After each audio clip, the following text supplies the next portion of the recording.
Hello, welcome to a special interview with Professor Pratap Bhanu Mehta. Professor Mehta is a distinguished uh, thinker, political thinker, and he also taught a number of universities in India and also abroad. And he was here today to deliver a lecture, Brajamohan Sharma lecture, memorial lecture, and he delivered that lecture this morning at Vivekananda Kendra, and we took this opportunity to discuss few things with him because it's a rare occasion. Normally we don't get such opportunities to meet such eminent intellectuals and thinkers. So first thing I would like to ask Professor Mehta is that this morning you delivered a very illuminating, and at the beginning you said that you wanted to provoke the audience, and so because you see there were very few, there were not, it was of course a large audience, but then there were only maybe 100 and 150 people.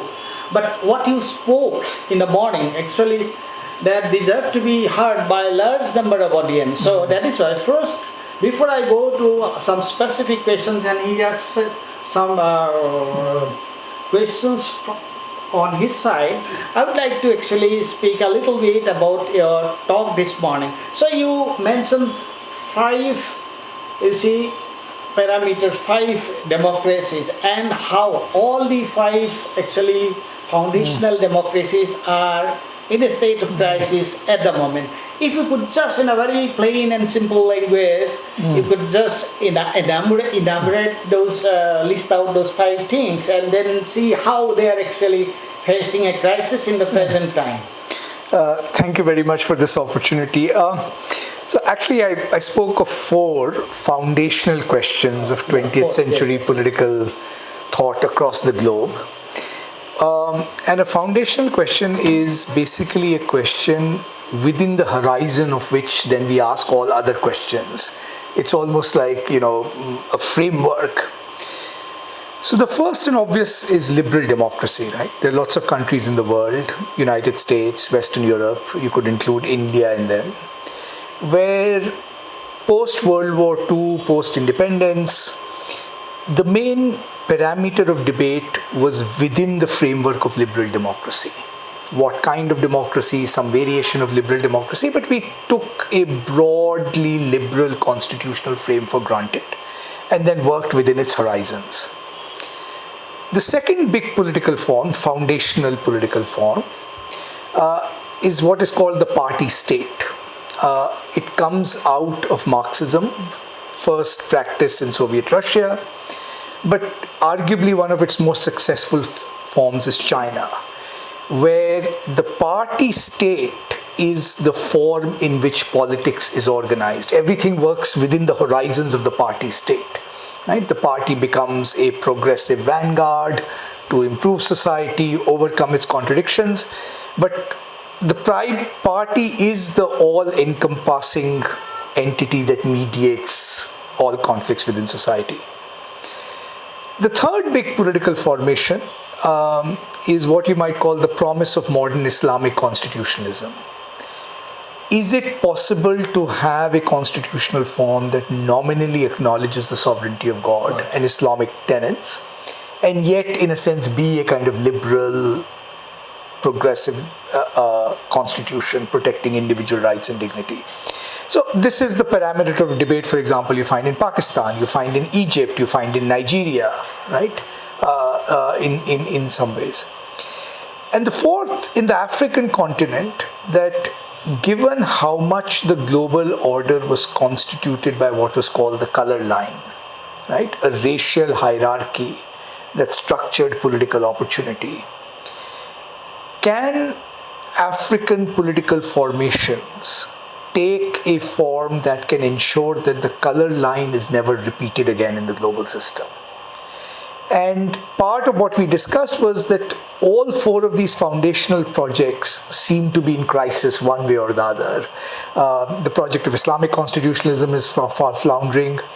The party state, I'm not saying that it will collapse tomorrow, it may endure for a while, but it's certainly requiring more degrees of repression and surveillance.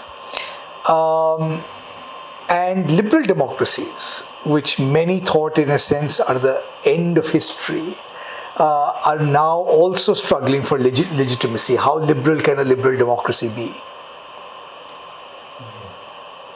Now, and the question is that when all these four foundational democracies, they are facing a crisis, and we have seen how it has faced crisis in all over the globe.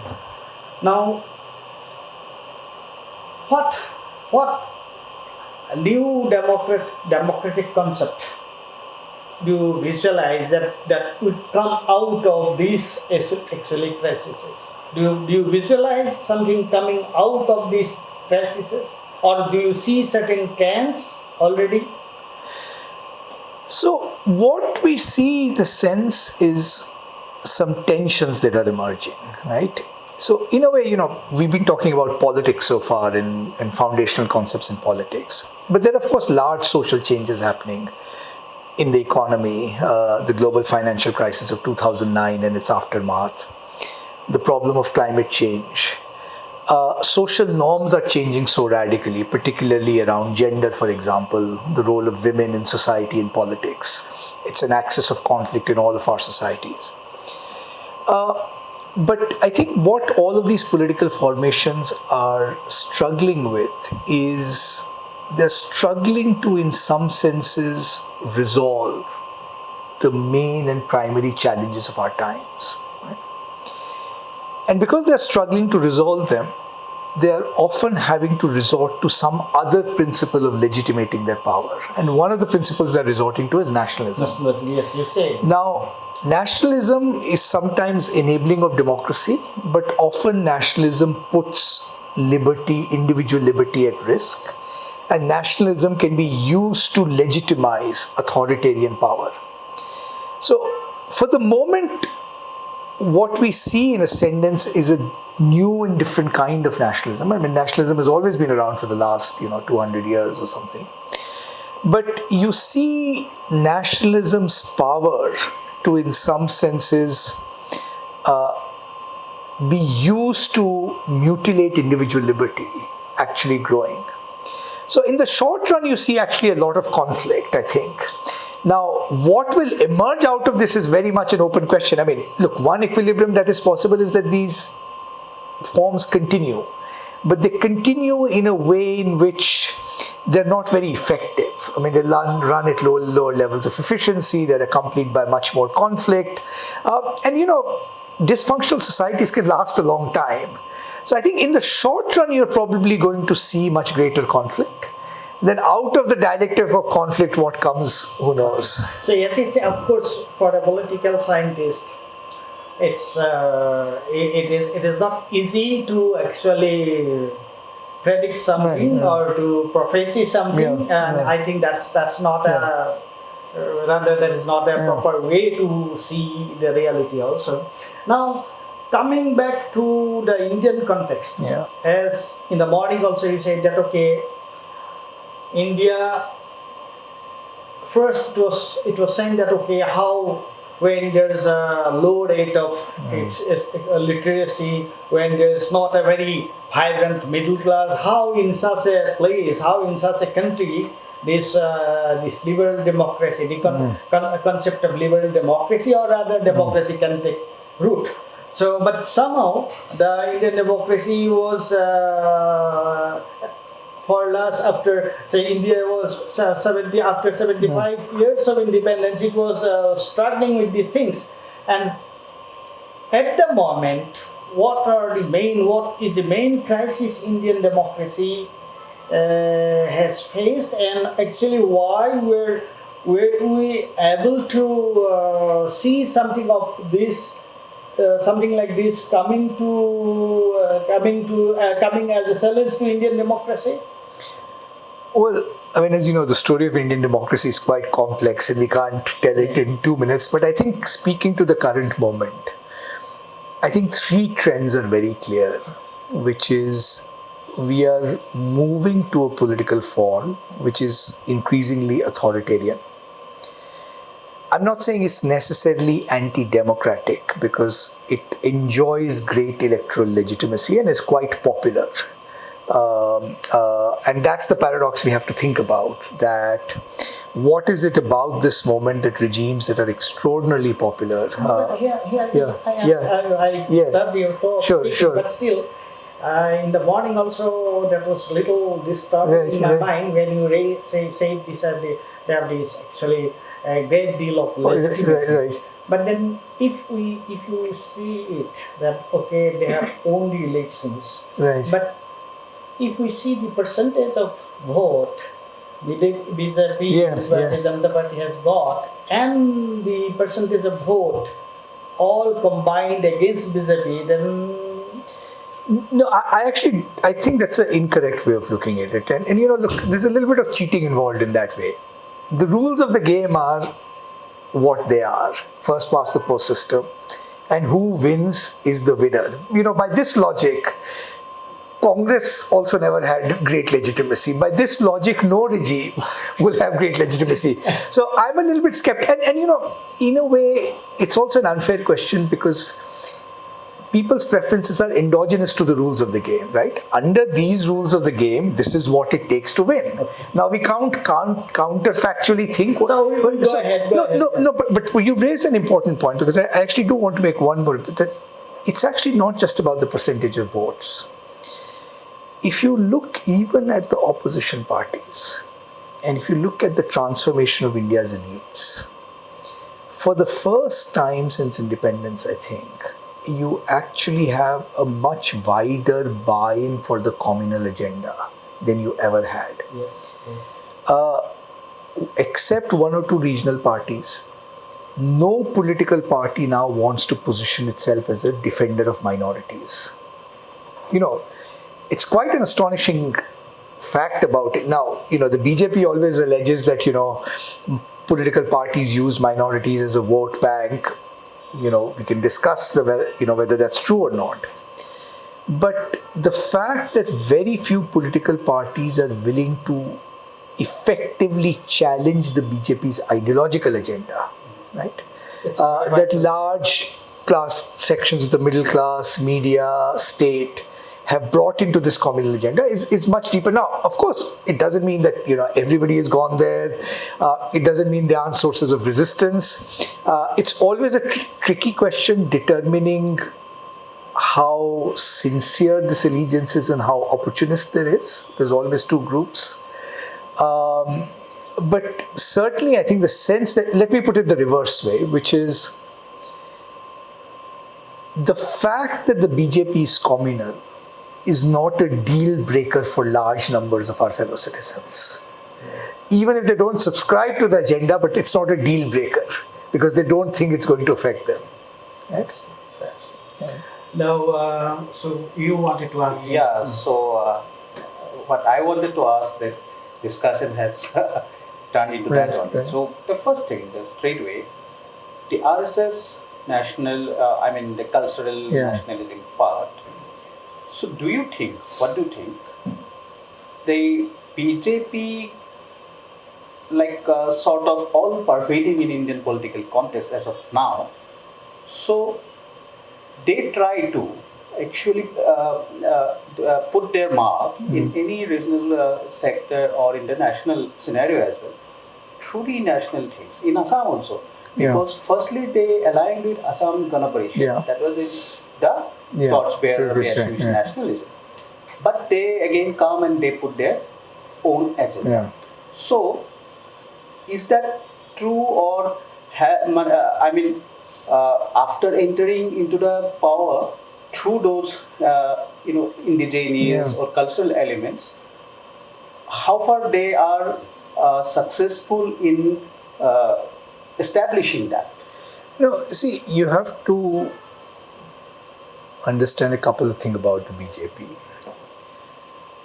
So the first is that it's aligned to a social movement. As you rightly said, RSS is a social movement. It's been around for about 100 years. It will celebrate its 100th anniversary, right? And it's operating on a register in a timeline where it's not looking at the next election cycle. It's looking at a longer term cultural transformation of India. And that project continues independently of electoral cycles. And the biggest strength of the BJP is that it actually has this cultural social movement behind it, right? Because what they can do is the long-term work of cultural realignment, right? Yeah. Now, as far as the BJP itself goes, look, like any savvy political party, it has to operate in two registers.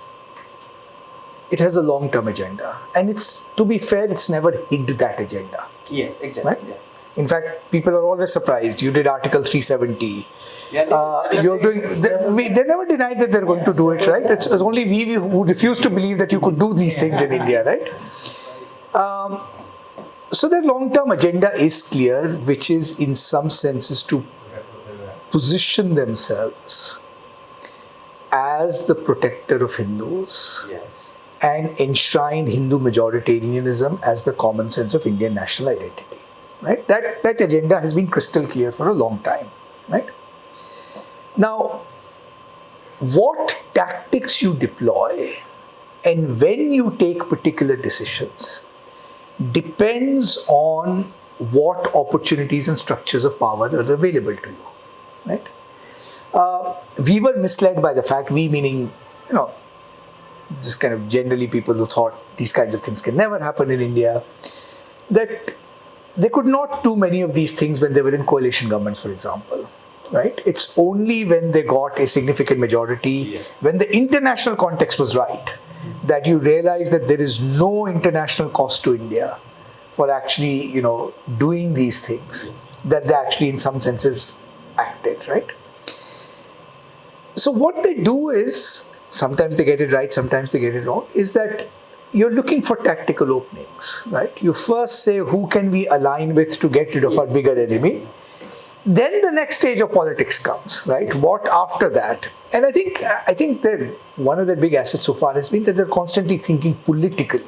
By politically meaning thinking in hard ways about how to actually acquire power in order to be able to, in some senses, further their agenda. In some cases, and one of the most remarkable political stories is the BJP's success in northeast of India. If 15 years ago somebody had said BJP is going to be the dominant force, not just in Assam, but Arunachal and Manipur and Mizoram and Tripura, we would have rolled our eyes, right? Yeah. But in some senses, and you're exactly right. They first very cleverly judged what local grievances and conflicts were, which they could mobilize for their own agenda. Yeah. And once they consolidate that power, right, they can move towards some of their larger ideological objectives. You also have to understand one more thing in a sense about the BJP RSS story is that, often people vote not just on ideas or individuals. That's sometimes too easy, right? You almost have to create a sense of identity and cultural familiarity. And often the way the BJP works is not by first going and asking for votes. Yeah. It's by actually creating a social presence. Yes. And I think in the Northeast in particular, their ability to mobilize workers has been quite impressive. It's good old-fashioned politics. You go out on the streets, you mobilize workers, you do research into what those local circumstances are. But I don't think that should blind us from the fact that those tactical positionings are all in the service of consolidating power and then delivering what they promised. Yeah, exactly. Yeah. So another straight question. Right. So what do you think BJP, or you can say RSS through BJP, will they be able to realize what their motive is very soon, and will the country will have some resistance, like given its history? No, so see, in a way, you have to look at three different facets of what they want to realize, right? So their biggest strength comes from exploiting a sense of Hindu hurt, right? The idea that Hindus have been victims and we are the party that will, in some senses, overcome that victimhood. Now, the challenging thing about that is that there's no objective measure of a sense of victimhood here, right? And it's a politics that requires the perpetual feeding of victimhood. It's not Ayodhya, now it's Kashi, then it'll be Mathura, then it'll be something else, right? And so at a cultural level, I think it's a never-ending project, because the minute they give that up, right, in a sense, the distinctiveness goes. Then there is the second project, which is, you might say, the institutional and constitutional one, which is, if you can consolidate power based on Hindu majoritarianism, what are the specific policies you want, right? Cow protection, laws regulating interreligious marriage, potentially, uniform civil code, NRC in different forms, in its different variation, right? And at one level, the BJP used to always say that, we want a Hindu Rashtra, we don't want a Hindu Rajya. We want a Hindu nation, but not a Hindu state, right? But I think it's very hard to trust that distinction, because in order to carry out that cultural agenda, you need to use actually state power. Then the third is, in a sense, the cultural and social work. Because let's face it, while some of the agenda of the BJP is motivated by a sense of history, some of it taps into some legitimate outstanding issues. Very frankly, there is a large section of the party and its leadership that just has a visceral dislike for minorities. They in a sense, just object to their cultural existence in this land, right?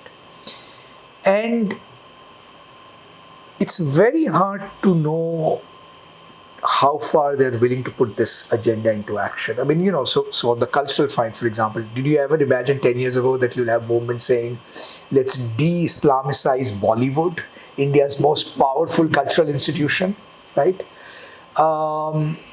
What does it mean to, in some senses, erase traces of that Muslim past? How far do you want to actually go? That's a very hard one to predict, and frankly, sometimes you have to wonder, given the consolidation of power, how far they're willing to go that. And I think the most important thing that connects all three is there is no inhibition in deploying violence when necessary. Absolutely, yeah. So, the next question is a short one, and it directly comes to opposition. And keeping in mind the crucial election of 2024. So, how do you see after this Bihar episode, and also in the context of the Bharat Jodo Yatra, the grand old party which we say in the form of Congress? So, is the challenge for opposition is only on the basic issues like price hike and all these, or also they have to attack the cultural front, and the combination of both? See, two things. One, it's not an either or. You will have to show yourself to be a party of principle to be able to take on the BJP. Let's even forget the cultural issues aside for a second, right? There are civil liberties issues. Yes. Right? Now, if you have state governments that are arresting people for Facebook posts, like the West Bengal did, for example, how are they going to take a credible stand nationally? You can't have political parties saying, opposition parties saying, it's okay for the CBI to raid that other opposition party, but it's not okay for them to raid us, right? So even before we get to the cultural things, I think they'll have to have a much more sophisticated framework for thinking about their own credibility in relation to these institutions, right? Because otherwise it's very easy for people to dismiss, all parties do this. Now, even there are differences. I don't think one should, easily buy this two-sidedism, but you can see the appeal of that argument. Yes. So the main challenge for the opposition is, and the core word in politics, which we don't understand enough of, is how do people make up their minds of who's credible? Yes. that always requires a broad reservoir of engagement and activity. You can't simply say, I'm credible on economics. By the way, on all cultural issues, I'm going to just duck the question and disappear. Right? Exactly.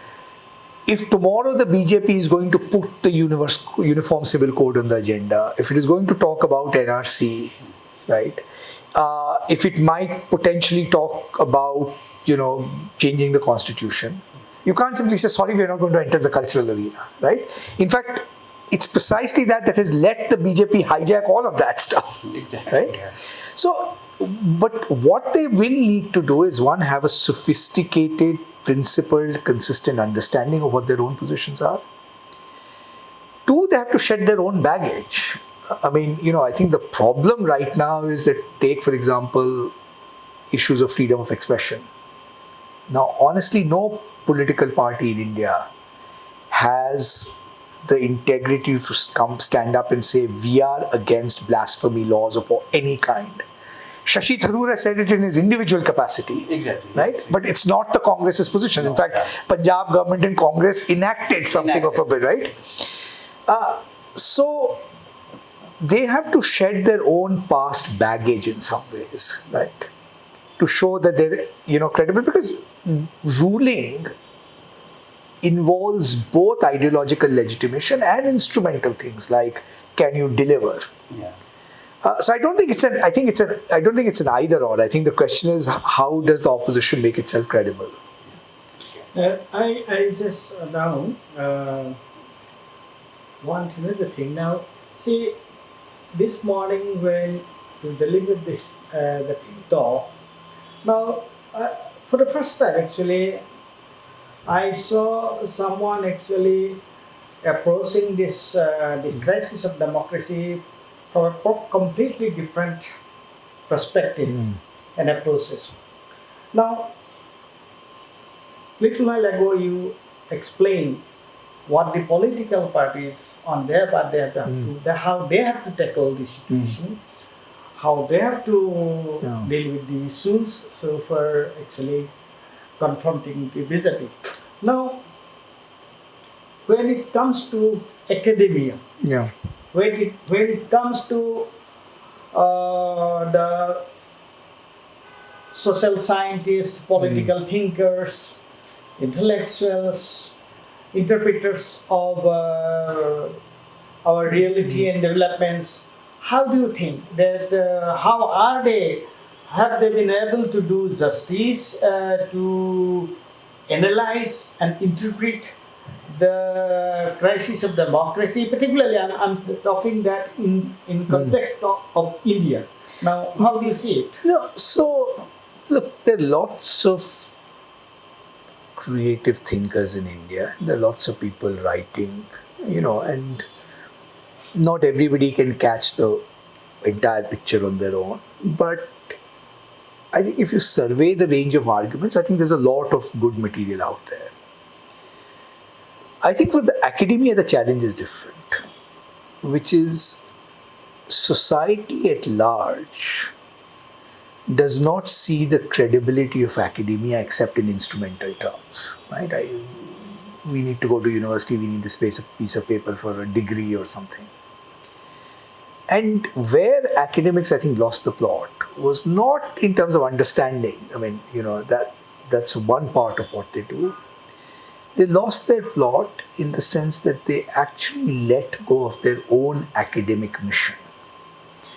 You have said something very important. They have lost their. This is something. So think of the state of Indian universities, right? Particularly public universities. We abdicated our professional responsibilities, and so politicians stepped in. Absolutely. Right? Why should society, larger society, I mean, yes, India is a society where teachers are respected, everybody likes knowledge, is a source of mobility. But as an institution, right, academics have very little credit. And I think the crisis of that goes beyond this culture wars about BJP versus Congress or, Hindutva history versus other. That would be confined to maybe one or two disciplines, right? It's that we were never able to successfully project and create the kinds of universities about which the public would say, yes, these are universities that we think are fonts of the production of cutting edge knowledge. They actually, in some senses, are spaces which engage openly, dispassionately, rigorously, with all kinds of arguments.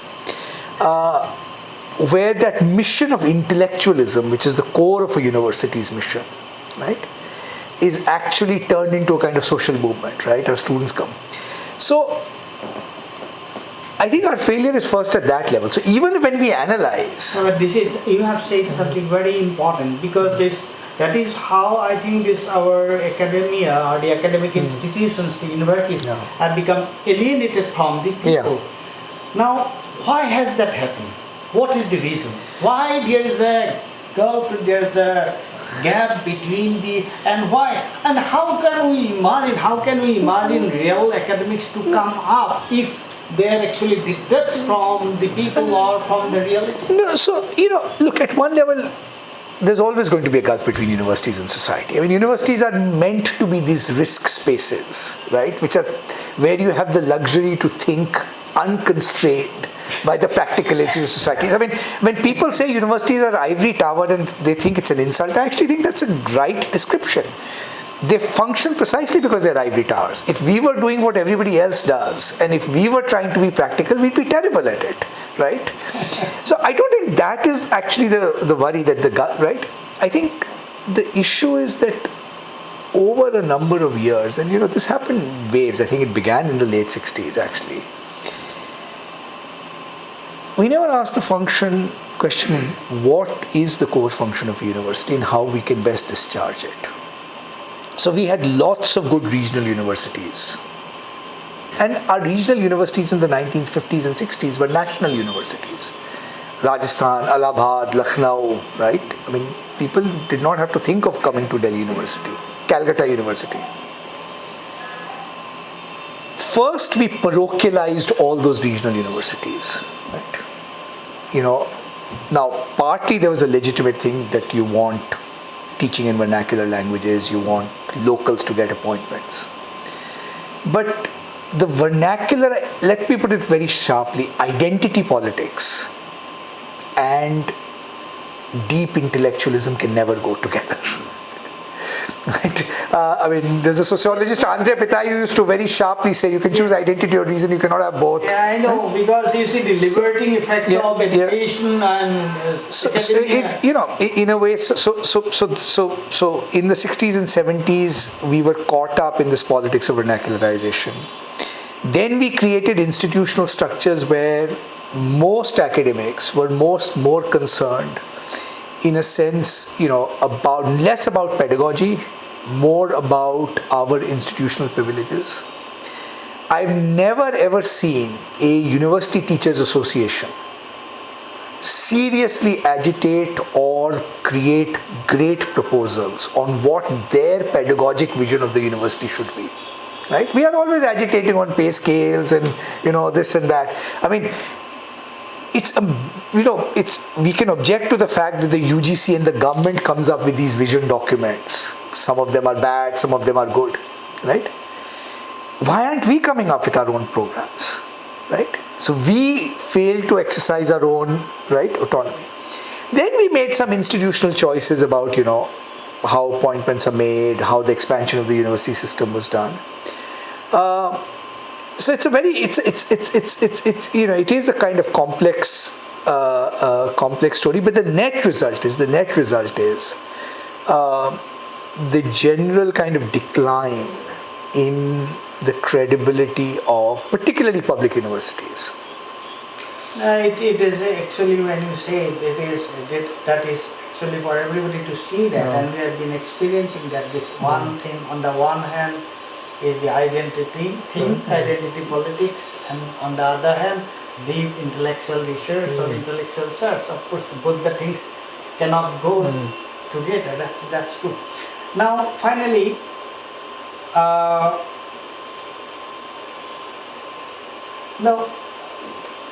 given the present situation in the country, Now, what do you think? What? Though it's a very simple way of saying it, but still it is important that what should be the role of a true intellectual or true academician in a given circumstances? No, it's presumptuous of me to say what that role should be, but I think our first vocation is to speak truth to power. Now, truth is complicated. Truth is not always in the facts. But there is a regulative ideal of truth that we cannot give up on. And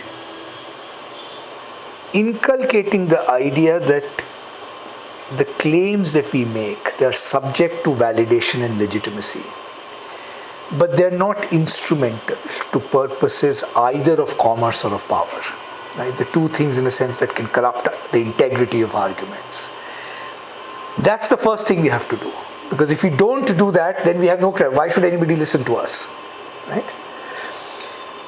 The second is, deepen our sense of intellectual vocation.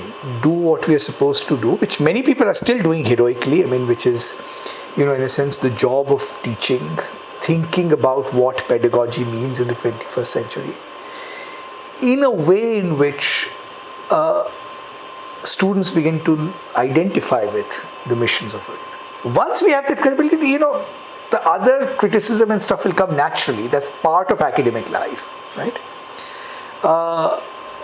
The function of academic life is to ask critical questions and then to figure out better answers, right? But I think we have to convince the public of our own integrity. I think that's the most important thing. I think you have said it so clearly, so plainly. First thing, you say that, speaking truth to power. That's the fundamental. Yeah. That's the fundamental so far the academia is concerned, so far public intellectuals or intellectuals are concerned. And the second point you made, and that also you probed it yourself this morning, and second point you made is that, you have to be deeply involved in your academia, in your discipline. So first, if you speak to power, if you speak truth to power, that is number one, then that means there is no compromise.